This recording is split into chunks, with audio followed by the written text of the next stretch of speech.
On the news at 12:30 this lunchtime, Prince Harry takes the stand at London's High Court for his phone hacking trial against the Mirror Group of newspapers. He's swarmed by the media as he arrives to start giving evidence. He has described the British tabloid media as utterly vile in a statement to court. Flooding catastrophe in southern Ukraine as a major dam is blown up. Kyiv and Moscow are blaming each other for the destruction. Flights cancelled to France and Spain because of a strike by French air traffic controllers.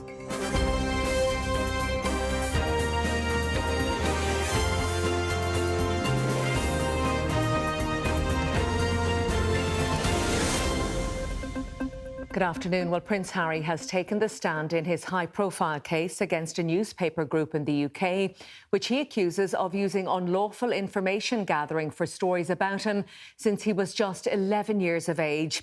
Well, London's High Court has heard the Prince say that as a child, every single one of these articles played a disruptive role in his growing up. Well, the Mirror Group of newspapers has admitted phone hacking in other cases, but denies using the practice for stories about the Prince of Sussex. Prince Harry arriving at court in a black SUV and entering a modern wing of the High Court in London past dozens of photographers and TV cameras. Harry is suing the publisher of the Daily Mirror. The Prince accuses the publisher of the Mirror of using unlawful techniques on an industrial scale to get stories. As soon as Prince Harry was sworn in, his 55-page witness statement was released.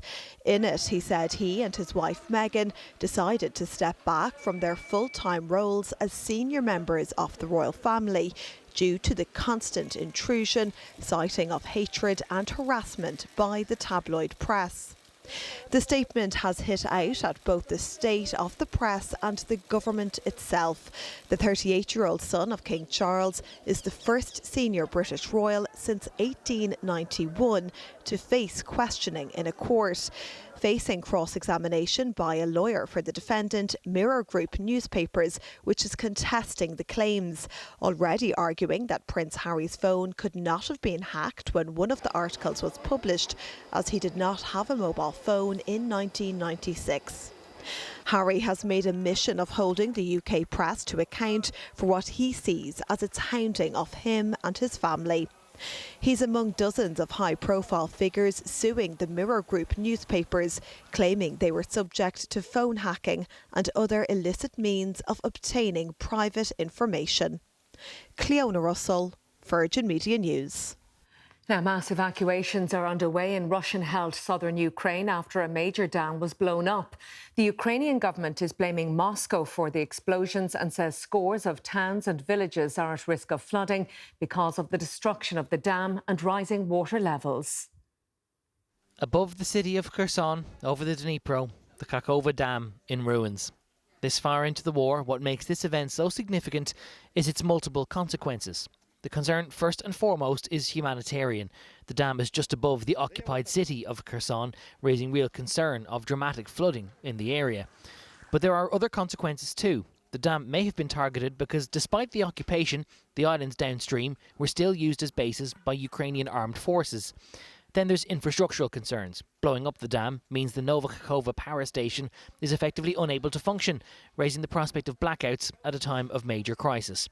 And there's a larger safety concern. The reservoir behind the dam was a major water source for occupied Crimea and a primary source of cool water for the nearby Zaporizhia nuclear plant. It will shortly need different sources of coolant, though there is no immediate risk to safety. As ever, the events are disputed. President Zelensky, who has convened a meeting of his National Security Council, has labelled the blast as Russian terrorism. Ukraine's hydroelectricity company says the plant was blown up from within, an explanation accepted by NATO. This is an outrageous act which demonstrates once again the brutality of Russia's war in Ukraine. But the Russian-installed mayor of Novakakova says otherwise. Given the region is now Russian-occupied, the mayor believes the dam was attacked as a result of Ukrainian military strikes. The two sides are united on one thing, however, the need to evacuate. Both administrations are ordering residents to leave. Symbolically, this comes on the day when the International Court of Justice begins hearings over Russia's annexation of Crimea in 2014. Gavin Riley, Virgin Media News.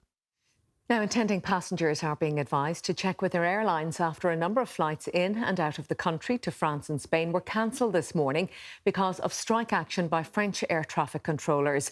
Well, Ryanair has been very vocal in condemning the disruption caused by the industrial action. It says it's had to ground thousands of flights so far this year because of it, and hundreds more today across its entire flight schedule. Well, our news correspondent Zara King is at Dublin Airport for us this lunchtime. So, Zara, what's been happening so far there today? Yes, good afternoon, Colette. Well, you can see behind me here, it's very, very busy at the Ryanair check-in desk. This is now heading right into that peak busy summer season for holiday makers. That first day back after the June Bank holiday weekend, people will have had holidays booked and will have been really looking forward to them. The Ryanair boss describing the cancellations as absolutely indefensible. Michael O'Leary saying that really he respects the fact that air traffic controllers have a right to strike, but he says that in terms of the disruption that it causes, that should be contained, he says, to France. He's calling on the European Commission and Ursula von der Leyen to take action. We respect the right of French ATC units to strike, but if they go on strike, it should be French domestic flights or local flights in France that get cancelled. They have alternatives. The French could take the TGV, they can take the motorways. But people flying across France are having their flights unnecessarily cancelled because the European Commission, led by Ursula von der Leyen, will not take action. Last week, Ryanair submitted a petition signed by over 1.1 million of our very fed-up customers, calling for the Commission to insist that France protects overflights during French ATC strikes. Spain, Italy, Greece already protect these overflights so that when their national ATC unions go on strike, the overflights are not disrupted. We're calling on the Commission today for action. Protect overflights. Well, Colette, in terms of the actual cancellation across Europe for Ryanair, it amounts to around 400 flights, of which there's no clear number as to how many have been cancelled from Dublin, but we understand that it is going to be less than 30 today. But Ryanair is warning passengers that these cancellations will run into tomorrow morning, and that is the reality for this. They're contacting those affected passengers to let them know, and it is expected that those flights will be rescheduled. Our news correspondent Zara King at Dublin Airport, thank you for all of that. Now, staying with industrial relations matters, and for the first time, around 2,000 retained firefighters are taking part in industrial action in a dispute over paying conditions. And if talks don't resolve the row, there could be all-out strike action within weeks. Let's get the latest now from our reporter Nicole Gernan, who's in Gorey in County Wexford for us this lunchtime. Nicole, what is the background to this row? Well, Colette, as you say, around 2,000 retained firefighters are taking part in this industrial action, which will involve them answering emergency calls only. And it's all to do with what their union SIPTU says is the recruitment and retention crisis that we've seen across so many areas of the public sector. So these part-time firefighters are paid a retainer fee to be on call for 24/7 and then also paid a call-out fee. And they say that the low pay and also the entire way that the system has set up has led to a deep crisis within the firefighting service, and it's been highlighted as far back as 2001. And Wayne Cox from the National Retained Firefighters Association has been telling me a bit more about what life is like for them and what has led to this dispute.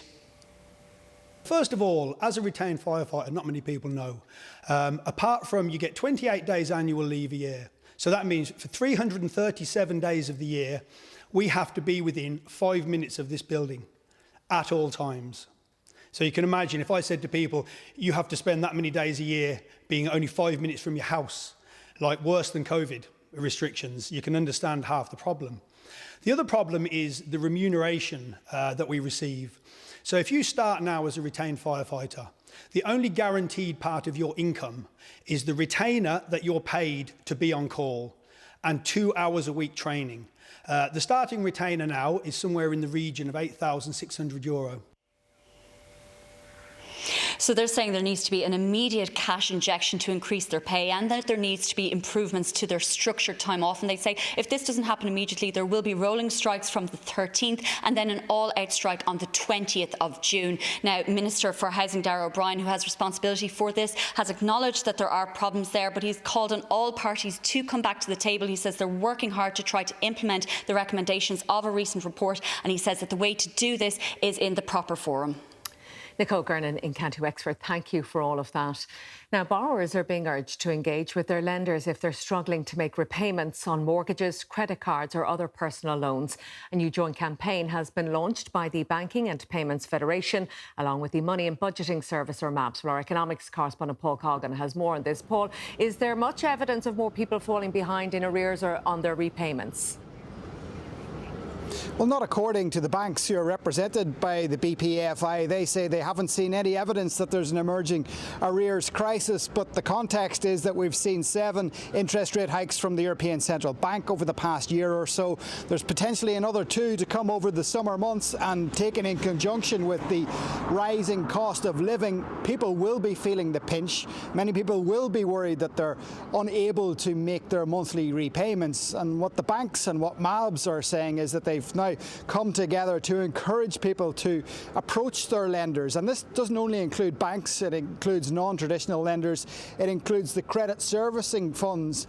They're encouraging people to come forward and talk directly to their lenders. They've set up a website called dealingwithdebt.ie. There has been some pressure from the Central Bank and the Department of Finance on the banks to do something about this. The credit servicing funds in particular are interesting. There's been a spotlight shone on them over the last couple of months, and in some cases the high interest rates they're charging people. But at the moment, it seems there isn't any great stress or strain on the banking system, but Brian Hayes of the Banking Payments Federation says people need to remain cautious and prudent as we head forward. I put it to him that ultimately the banks control the rates that are passed on to people in many cases. This is what he had to say. Interest rates are rising because the ECB rate is rising, and that's the impact of tightening monetary policy. It's the ECB that has decided to increase by 3.75% in basic core rate since July of last year. Well, let's wait and see where the next rate rise goes. But I think ultimately we're hopefully coming to the end of this cycle. It will bottom out at some point, but rates will remain relatively high by comparison to the last 10 years for the next available period, I would have thought. And I think it's important that lenders and borrowers have regard to that new rate environment. The old lower for longer interest rate environment is no longer with us, and we've got to all make sure that we work together in trying to help people who get into mortgage difficulty, but also do the important things, which is around prudential lending in the first place. So the banks are saying the old interest rate environment is now thoroughly in the past, and people will have to get accustomed to this new higher interest rate environment. Not only the banks, but people who have to borrow from those banks. The Central Bank, the regulator, has its financial stability report out tomorrow. That might give an insight into the pressures some people are facing and whether there is an emerging arrears problem. Our economics correspondent Paul Coggan, thank you for all of that. Now, an extra €100 will be added to child benefit payments today in a measure aimed at helping families with the cost of living crisis. The payment will be added to the €140 monthly payment for each child. The one-off measure was announced in Budget 2023 and will help more than 650,000 families. Now, one of the most senior figures in the Kinahan cartel has been arrested in Spain. Liam Byrne was arrested in Mallorca on the back of an extradition warrant from the UK over his suspected involvement in firearms offences. This is the arrest by Spanish police, which is being hailed as a significant moment in the battle to dismantle the Kinahan organised crime group. 42-year-old Liam Byrne being led into a Mallorca police station after officers arrested him at a restaurant where he ate with family members. Byrne was described by the Criminal Assets Bureau in the High Court as being involved in violent crime and drug trafficking with connections across Europe. His brother David was also a member of the cartel and was shot dead at the Regency Hotel in Dublin in 2016 as part of the Kinahan-Hutch feud. Gardaí are welcoming his arrest and that of 22-year-old Jack Kavanagh. Both men face extradition from Spain to the UK on firearms charges. The UK's National Crime Agency says it shows that those who think they can stay under the radar have no place to hide. Richard Chambers, Virgin Media News. Right, let's get more on this from our courts correspondent Deborah Naylor. So Deborah, when might we expect to see possible extradition proceedings against Mr Byrne? Well, that really depends, Colette, but Liam Byrne and Jack Kavanagh will certainly remain in custody as these extradition proceedings continue, and they are wanted in the UK to face serious firearms charges.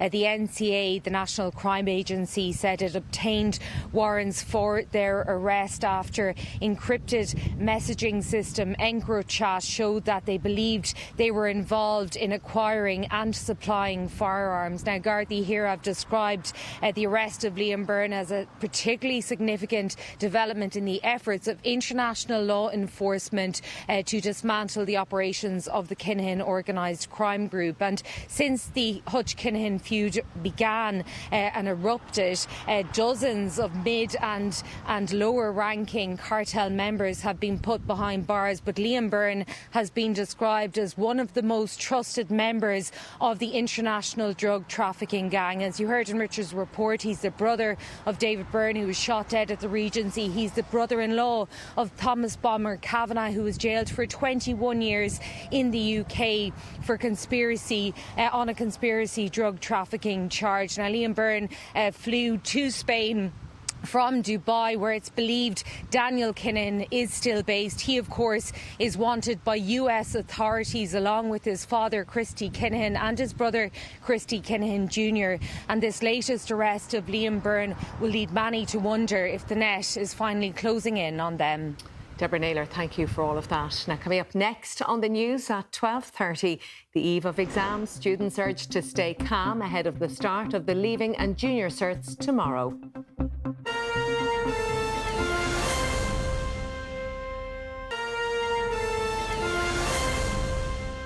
You're welcome back now. It's the eve of exams for tens of thousands of Leaving and Junior Cert students who'll sit their first papers tomorrow morning.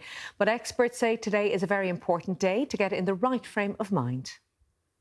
The clock is ticking down to the big day for the class of 2023. I think I'm a bit nervous that I'm not nervous. I think I should be stressed, but I don't feel as stressed as what I thought I would be. I think I've kind of gotten all the work done. I've been studying a lot, but I think it's good to take breaks as well, maybe in the evening, just go out and meet a few friends and have a chat for a bit. It helps with the stress and stuff. So here in Carricknavar in County Cork, junior and Leaving Cert students at Colette on Crianefa say they're as ready as they can be. We've been together for the past 6 years, so it's definitely going to be sad. You know, we'll all miss each other. But it's been a great time and hopefully just excited for the future. It's the first Leaving Cert year post-COVID where none of us have done the Junior Cert either, so we have no experience sitting a state exam. But I think we're ready to start now. It's going to be tough the first day, but I think I'm looking forward to kind of getting into it, settling down and just going through with it. English Paper 1 will get this year's exams underway tomorrow. I'm definitely looking forward to geography the most because it's my favourite subject, but kind of nervous for maths and English Paper 2. I remember first year just like it was yesterday. It went really fast, and I will miss the school, but like I'm also really excited to see, you know, what's going to lie ahead in the future. Exam time can also be stressful for parents and teaching staff. Stay calm, it can be done. Eat well, stay hydrated, particularly in this weather. Get plenty of sleep and they'll be fine. Students sitting this year's exams and who may have concerns are advised to log on to examinations.ie. This is a new chapter of our lives, like once we get this done with, you know, some of us are going into third level education, other people are going different ways, so it's exciting really, it's all exciting. Hopefully childcare in college com after this now, and I want to enjoy my summer first, so we'll get to that in September. Leaving Cert results are due out on August 25th. Paul Byrne, Virgin Media News, Carricknavar, County Cork. Now in sports news, Virgin Media Television will air live coverage of the World Athletics Championships from Budapest this August. The world's top athletes, including Ireland's main medal hope, Rashida Adeleke, will be competing for some of the most prestigious prizes in track and field. So Virgin Media Television will have live coverage from all 9 days, starting on the 19th of August. Tottenham have named Ange Postecoglou as their new manager on a 4-year contract. Postecoglou leaves Celtic just days after guiding the club to a domestic treble. He's Tottenham's 4th permanent manager since Maurizio Pochettino was sacked in 2019. Now you can always keep up to date with all the latest breaking news online. That's it for now. We'll have more on the news at 5:30. But from myself and from all the news team, have a very good afternoon.